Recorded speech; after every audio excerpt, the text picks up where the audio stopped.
විපක්ෂ නායක ගරු සජිත් ප්‍රේමදාස මැතිතුමා 25/9/24 දින 27/2 යටතේ ඉදිරිපත් කරපු ප්‍රශ්නකට පිළිතුර මම සපයන්නේ.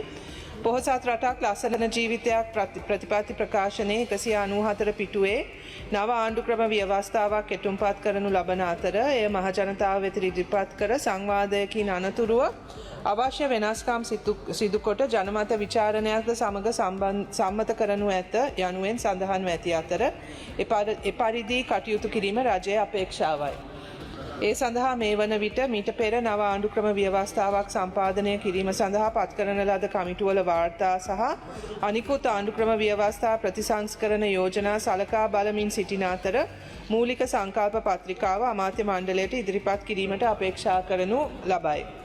ප්‍රශ්න 2 පොහොසත් රටක් ලස්සන ජීවිතයක් ප්‍රතිපත්ති ප්‍රකාශනයේ 194 පිටුවේ විධායක ජනාධිපති ක්‍රමය අහෝසි කොට පාර්ලිමේන්තු ආණ්ඩු ක්‍රමයක් ස්ථාපිත කිරීම හා විධායක බලතල රහිත ජනාධිපතිවරයෙක් පත් කිරීම පිළිබඳව සඳහන්ව ඇති අතර ඉහත එකෙහි සඳහන් ආකාරයට නව ආණ්ඩු ක්‍රම ව්‍යවස්ථාවක් සම්පාදනය කරන අවස්ථාවේදී විධායක ජනාධිපති ක්‍රමය අහෝසි කොට පාර්ලිමේන්තු ආණ්ඩු ක්‍රමයක් ස්ථාපිත කිරීමට කටයුතු කරනු ඇත.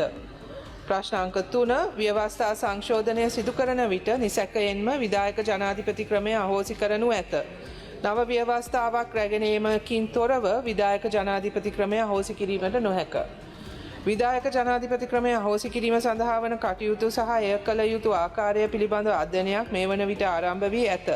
රටේ ප්‍රමුඛ ප්‍රශ්නය සඳහා විසඳුම් දෙන අතරම මේ කාර්යයටද ප්‍රමුඛ අවධානයක් දී ඇත. නිශ්චිත කාලවකවානු ඉදිරියේදී ප්‍රකාශයට පත් කරනු ඇත.